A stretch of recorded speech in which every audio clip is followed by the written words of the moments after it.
Este podcast SIC Notícias é só um de muitos que pode ouvir no site da SIC Notícias ou na sua plataforma preferida.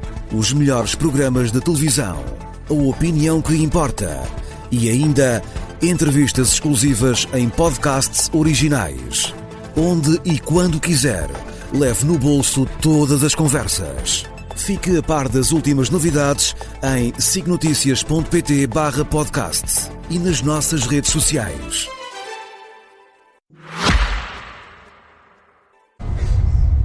Uma das testemunhas que hoje esteve em tribunal é o humorista Ricardo Araújo Pereira. Ricardo, boa noite, bem-vindo. Viva, boa noite. Em dia de cerca de 40 graus em Lisboa, como é que esteve o ar-condicionado na sala de audiências? Hoje esteve inexistente, hoje esteve avariado. Sim, aquilo chama-se Palácio da Justiça, mas não, digamos, não é muito apalaçado desse ponto de vista. Ar-condicionado não funciona. E, portanto, foi como uma sauna? Foi mesmo.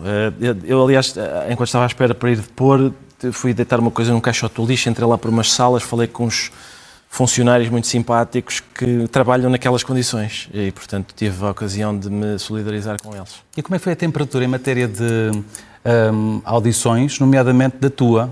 1 hora de declarações, sentiste-se réu? Sim, não exatamente. Rodrigo, antes de mais nada, quer dizer, não me escapa o ridículo de eu agora aparentemente ser uma espécie de comentador oficial deste assunto.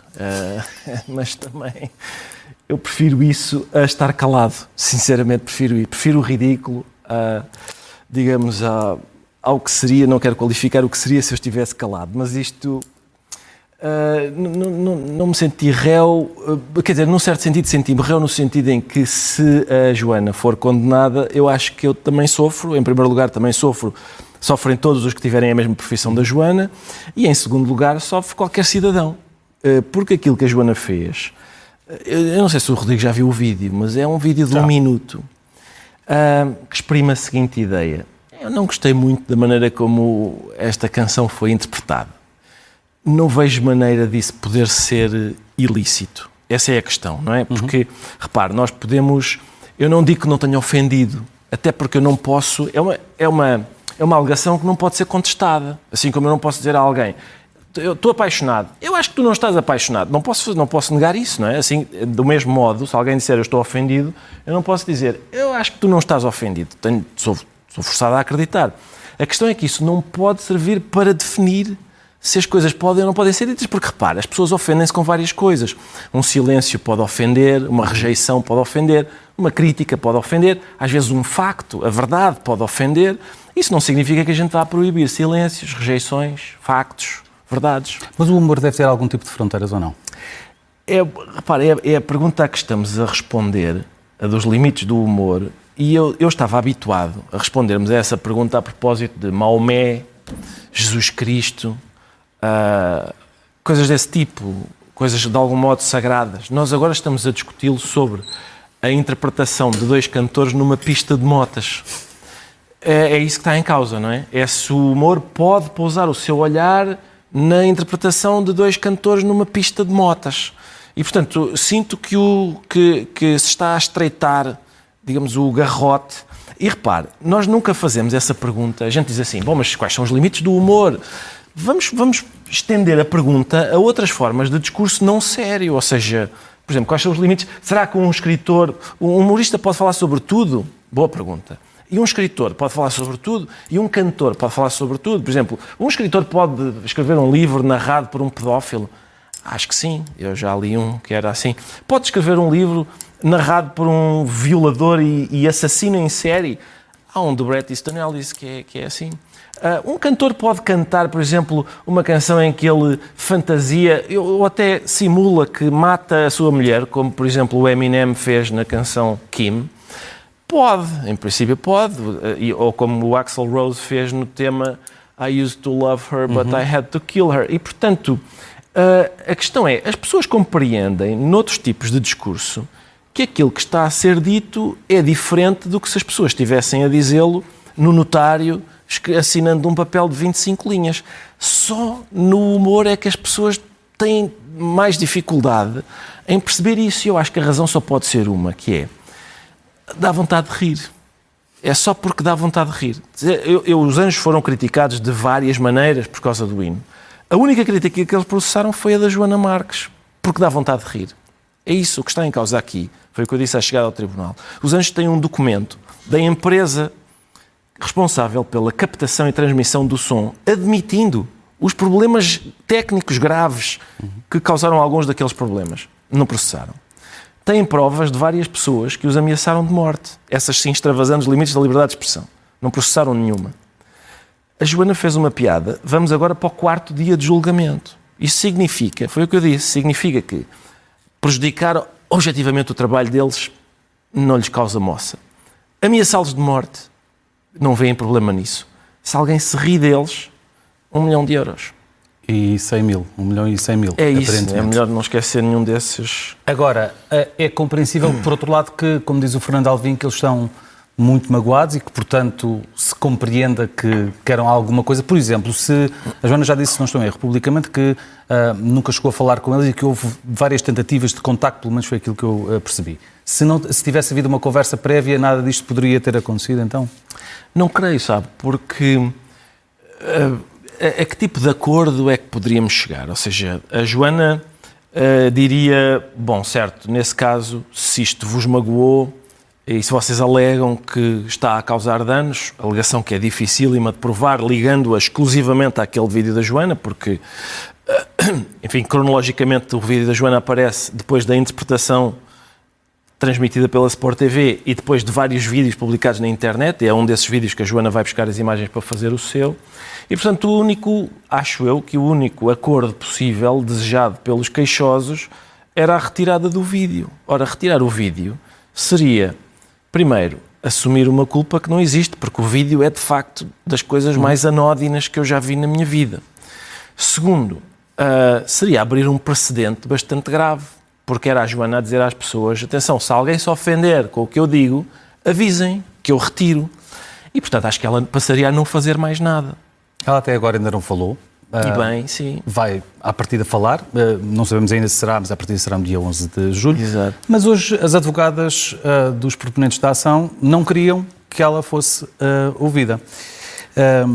Tem ideia do que é que a Joana terá a dizer? E já agora também uma opinião sobre esta falta de vontade das advogadas? Não lhe sei dizer nada sobre isso porque eu não percebo nada sobre que tipo de questão jurídica é que pode estar envolvida no facto da Joana, como ré, pedir para falar e isso poder ser contestado pela outra parte. Não lhe consigo dizer. Mas ela irá dizer alguma coisa, ela tem estado a tirar muitas notas, pelo menos são as descrições que os jornalistas fazem que estão dentro da sala de audiências.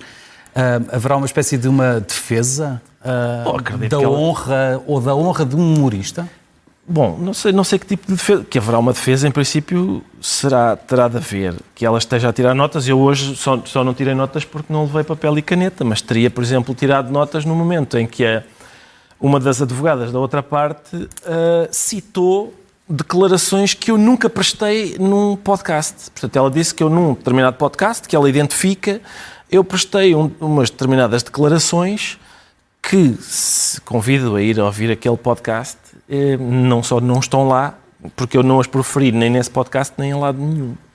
E, portanto, numa situação dessas não há mais nada a fazer ou, eventualmente, até avançar para, se não foi dito isso, para uma ação, aí sim, de difamação, por ter sido acusado de algo que não fez, é? Pois, mas repara, não é suficiente, não é? Lá está, para ser uma coisa de difamação. Esse é um dos problemas desta ação, não é? É que, para ser uma coisa com esse peso, se a senhora tivesse dito que eu era pedófilo, tendo em conta que eu não sou pedófilo, isso realmente gerava um peso na minha reputação que eu acho que devia ser reparado judicialmente. A propósito, em 2018, salvo erro, um jornalista da TVI chamou pedófilo a um cidadão britânico chamado Robert Murat e foi condenado a pagar-lhe 4.000 euros. Teve sorte. Se tivesse dito que o Robert Murat se cantava mal, se calhar tinha que pagar 1.118.000. E 100 mil. Mas é isso, é só para ver. Mas lá está, acusações desse tipo, pesadas para a reputação de uma pessoa, sim, deve. Agora, acusar-me de ter feito umas declarações meio esquisitas sobre eu achar que deve haver uma ética e o humorista deve ter cautelas com os alvos que escolhe. Eu não proferi essas declarações, mas o facto dela mas imputar não é suficiente para eu agora ir... Claro. Mas há essas cautelas? Existe no processo criativo do Ricardo e da equipa, há alguma situação em que pensam é melhor não, portanto, algum tipo de autocensura no processo criativo? Eu diria que não. Que nós temos a noção de que discurso humorístico, sendo discurso não sério, não tem a mesma potência do discurso sério. Isso é muito fácil de verificar, não é? Quem sobe a um palanque para fazer um comício está a falar a sério. Quem diz as coisas que eu digo a seguir ao Jornal da Noite é óbvio que não está a falar a sério. Nota-se pelo meu tom, pelo vocabulário que eu uso, pelas coisas que eu digo, etc.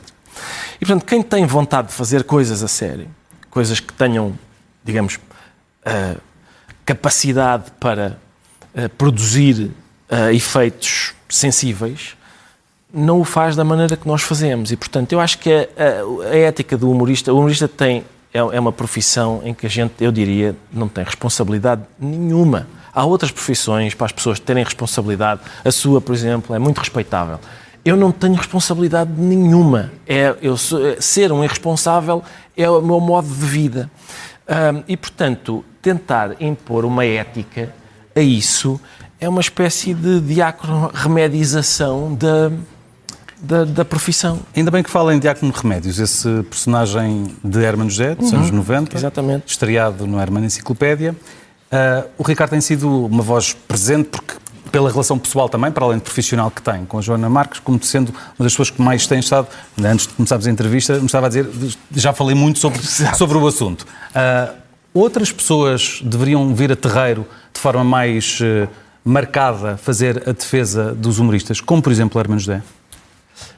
O Hermano já falou, acho eu também, ouça, cada um é como cada qual. Como é que é essa frase?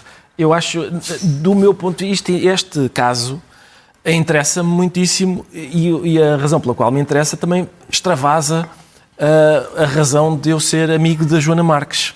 Foi por causa daquilo que eu lhe disse. É porque isto é, de facto, um modo de entender a minha profissão que transforma a sua natureza. Ou seja, esta ideia de que o riso é uma agressão, e uma agressão das piores, leva a isto. Repara, às vezes as pessoas dizem os limites do humor e tal, às vezes o humor não exagera.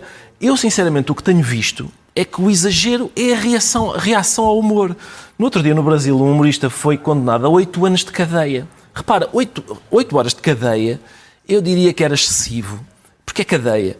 8 anos por piadas parece-me excessivo. Um humorista disse uma piada nos Oscars, foi agredido à frente de toda a gente. A organização, em vez de dizer, olha, desculpa, o senhor não se sabe comportar aqui, saia. Não, deixou-o ficar. E depois foi... E estes estão a pedir 1 milhão de euros. 1.100.000.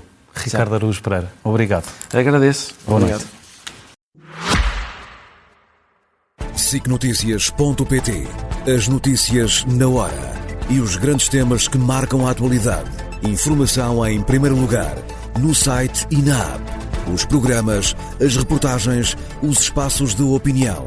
Tudo em SICNoticias.pt.